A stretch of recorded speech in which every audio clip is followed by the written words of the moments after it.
Hello, ladies and gentlemen. So, crazy enough, it is true. And I really need to see what Chartemis Prime said. But it's true, sadly.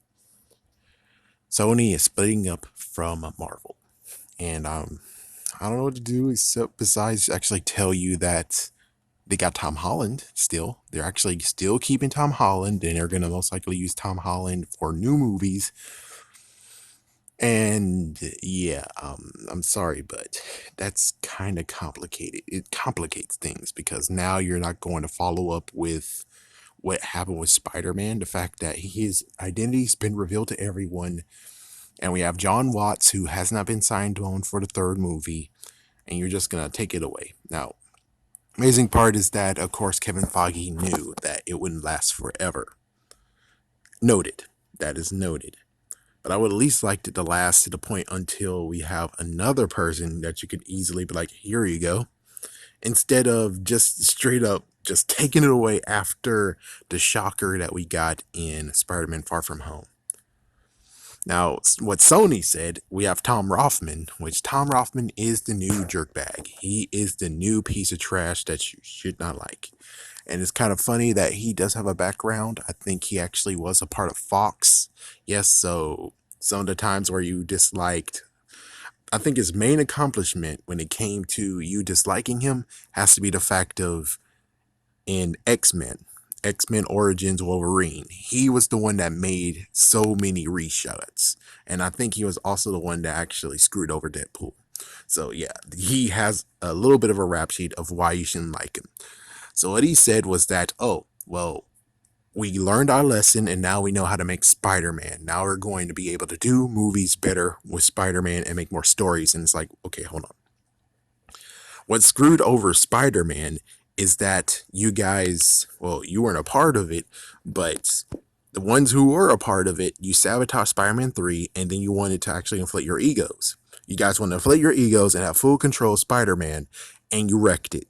You wrecked it very, very badly, and then you supremely wrecked it when it came to contending with the Avengers. So you did that. You belittled the person who was writing it, and you belittled the director. You had the director being your puppet, and you had the writer being your puppet too. Well, let's look at what happened to the first two movies that did good. Sam Raimi, you didn't freaking do anything to him. Until the third movie when you wanted to make inflate your egos, and you screwed up that movie. Yeah, Avi Arad is the person who truly screwed up that movie. Then you had Alvin Sargent, and he wrote the script along with Sam Raimi was a part of it, and his brother was a part of it too. They were all in it making that script. But then all of a sudden, you guys took it from them and said, no. Actually, you guys just said you wanted suggestions, and you made suggestions, and instead of doing what Sam Raimi wanted to do, which is Vulture and Sandman, you guys pushed Vulture aside and said, no, I don't think so. We would like to have a love interest. Laura Zinskin wanted that. He's like, I wanted a love triangle. So Gwen Stacy, who was just going to be I don't know, I think she might have been an Easter egg, but she got bigger because Laura Zinskin wanted to have a love interest, a love triangle going on. Someone threw in the Goblin. I don't know who, but someone most likely said, yeah, we want the Goblin in here. And of course, Avi Arad actually was like, yes, we want Venom. And he just kept on doing it until the point of where it's like he finally got his wish. And that is why Spider-Man 3 is a sabotage film. That's why it's crap, is because they knew it was going to do messed up and bull crap. And they wanted to make sure that they made a horrible name for Sam Raimi. By that movie alone, they wrecked Sam Raimi. They wrecked everyone in it. And they made sure that every single actor, it's like, yeah, they wrecked Tobey Maguire and he wrecked Sam Raimi. They wrecked them both. So they made sure that they couldn't actually do anything Spider-Man related. And even if you did want to do Spider-Man 4 and he was trying to do it, they made sure that it made it so hard that he had to give up. And of course, Amy Pascal was like, thank you for not wasting our time and our money. Yeah. But then as soon as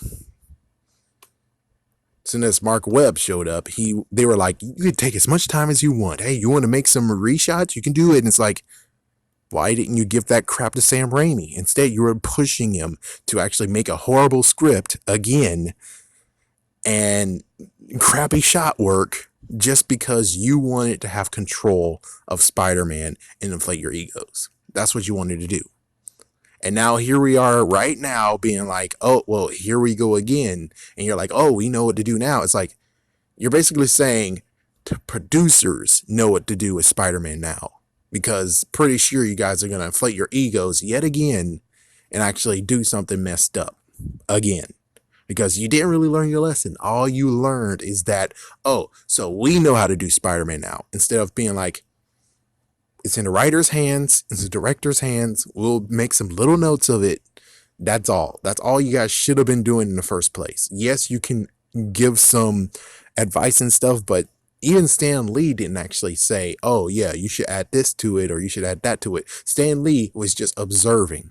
That's all he's been doing ever. I never heard anywhere that he said, oh, Stan Lee came up with that idea. It's like, I never heard that. Most likely Stan Lee might have gave some nudges and be like, hey, remember that this character did one certain thing. It's like, oh, okay, I'll make sure we can put that somewhere. It's like just small little nuggets of information that they can add in. Now, these producers, they wanted lots of crap. They really wanted lots of crap. Spider-Man 3 is one big one. And then Amazing Spider-Man 2 is the worst one ever, because you can see that the producers put their foot right into this. They put their foot right into the movie because they were like, oh my gosh, they're doing Avengers. What can we do? We got to speed up the process to Sinister Six. Instead of doing very, very light touches, hinting at it, they just straight up was like, yeah, we got to reveal everything now, and then we're going to build up at that point. So what is the future of Spider-Man? I don't know. Sony apparently is going to do Spider-Man movies, and he's not just going to be a cameo in a Venom movie. That's good. But the worst part has to just be the fact of, you should have did the deal. And I really hope that the fans out there will do exactly what they did with Fantastic Four. Screw them the hell over. Make it so that Sony has no choice again but to continue to deal with MCU. That's all you got to do. So it's going to be a little bit of a hiccup. Okay, it'll be a little bit of a hiccup. Yeah.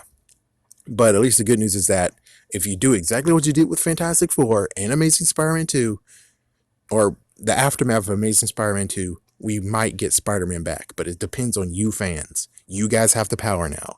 Now you need to make sure you take down Sony again. And make sure you choke slam them, because that's the only way how they actually will know, oh my gosh, we made a horrible mistake, and they'll bring it back to MCU, because they believe they have the formula to make a Spider-Man movie. Yes, they have Tom Holland. It sucks that Tom Holland might actually get slammed by this, but hopefully it actually is not going to be them. And many of them actually see that Tom Holland knows how to act. There's something different. If something different happens, then that's all Sony. Just like everyone looks at Fantastic Four and see that many of these actors know how to actually act. It's just that someone was intervening, aka the freaking producers. Yeah, so even, was it J.J. Abrams? No, it was whoever actually did Fantastic Four, the reboot. He actually had more things in line with it, but he had to curve back because that's what the studio wanted to do. That's what the producers wanted to do.